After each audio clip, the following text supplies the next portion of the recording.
and you can confirm or deny that Paul Magna found you or discovered you. I mean, yeah, in a way. Like I had played with some people that people won't really know, like the Young Guns guys. That was kind of the beginning, and then Paul is like what really got me to like I don't even know. Like it was kind of just like a chain effect. Like he's the one that I connected with Yeah. like the bigger people off of him really.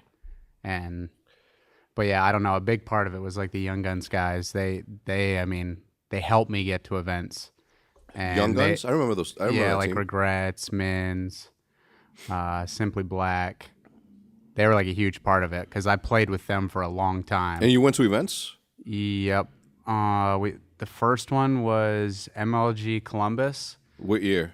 2011? 2011. Yeah, that was the first time I got to go to one. We won that, I think.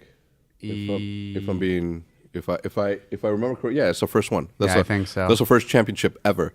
That's so weird. All right, I don't want to get too. I don't want to skip a whole bunch of stuff, but I wanted to confirm that because a lot of people, when I told them about, like for example, like Killa, Killa was discovered by Paul, and then I gave props to Aches later on, saying that he's also a good discoverer of talent. But Paul Magna was like the one. This is like the third time I'm giving this dude a shout out. Mm-hmm. He's a good friend of mine. The Virginia Beach land was held by him. Like so, he's been a storyteller. People don't know this, but Paul Magna tried to buy OpTic from me in early 2011 for $50,000. I believe it. Yeah, I mean, Paul back then he was about it. Like he was trying to get the best people all the time. Yeah, like, that was his thing. So he's been around for a very long time. He was the coach of Envy. I think he is the. If I'm being honest, he created the term Greenwall. Believe it or not. So not only is he a good discoverer of talent, but he named, all of us, the fan base that is the Greenwall, which is also crazy because we were competing against him. It was Nadeshot, Vengeance, Flawless, and Merc against Rambo, Big Timer, maybe, who was it? Anyway, so I guess them, and Paul was coaching Team Envy at the time, or them. I don't remember necessarily. It was like late 2000, December 2010. Yeah, I don't even know. But another crazy thing is I was actually supposed to play, what was it called? Friday Night Lights? It was the show with Stro, where they were the coaches or whatever. Yeah, Friday Night Fights. Maybe? No, it was Modern Warfare 3. Yeah. And I don't know, some weird things happened because I was supposed to go 100%. And then I guess they tried saying I was Canadian. But you couldn't compete. There was another facts. Canadian that was there. Who? I forget who. But he had a visa or something. You didn't have a visa at the time. I mean, I don't know. I mean, I was like 16. So Friday Night Fights was an Activision show that was like early esports. And you can tell like way back then Activision didn't get it. You can argue that they still don't get it today. No. But back then they had like all these show matches. They had a whole bunch of basketball players come in, and at least they were giving back to the community, which was fucking awesome. And I think it was Stro, Fwiz, Justine at the time. Yeah. Right. And I think that's when Fwiz and Justine kind of sort of started dating. That's a story for a different time. So many things happened with Paul and me, and I was supposed to play the COD XP with him too, and then they ended up coming like second or third. But I was all supposed to play there. So you were also supposed wasn't old enough. You weren't old enough. You were old enough, and you were Canadian. That's one of the reasons that Rambo couldn't compete either, because he was Canadian.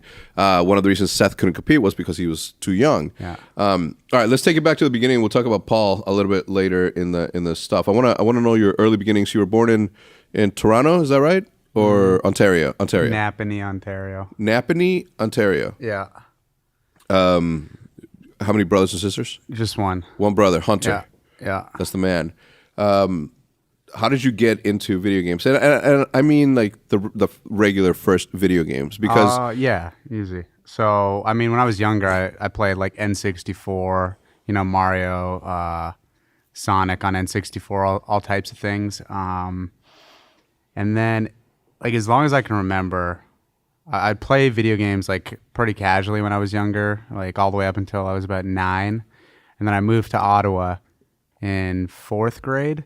And And then I got a PC that was kind of decent. And I wasn't really into console gaming still at this point. I think it was about like maybe 11. Whenever Halo 3 came out, Call of Duty 3, that's when I first got an Xbox.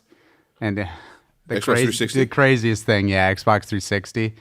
I tried playing online for the first time, and I had one of my buddies over, and I plugged the Ethernet cable from my PC straight into my Xbox. Yeah. And we're sitting there for hours, like, why are we not online? Like, what is going on?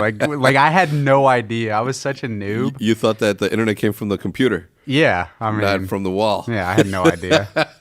But I mean, besides that, the only thing I really played, it was like N64, I don't know, Dreamcast, even when I was super young. Yeah. And then somewhere along that line, I started playing StarCraft. Like, I was huge fanboy of StarCraft. Really? Oh yeah, I loved it. Like, I never played like the competitive part, like the 1v1s or whatever. I was like all modded custom games. Yeah. But that was like my favorite thing. And then that got me into watching competitive StarCraft, which was on MLG. Yep. And then sure enough, there was Halo and all that. And then shortly after that, Halo 3 and Call of Duty 3 came out. So I started watching that, and that's really where it all began. Did you feel an immediate connection to the competitive side of video games where you were just like, oh, I can do this?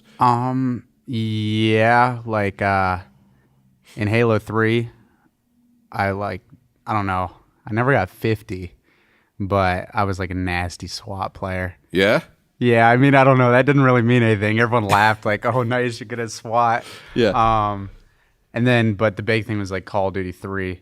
As busted as it was a good competitive game. It was like my favorite game at the time. Like, I was like, holy shit, this is crazy. This is like perfect. I would go in and drop like 90 kills every map.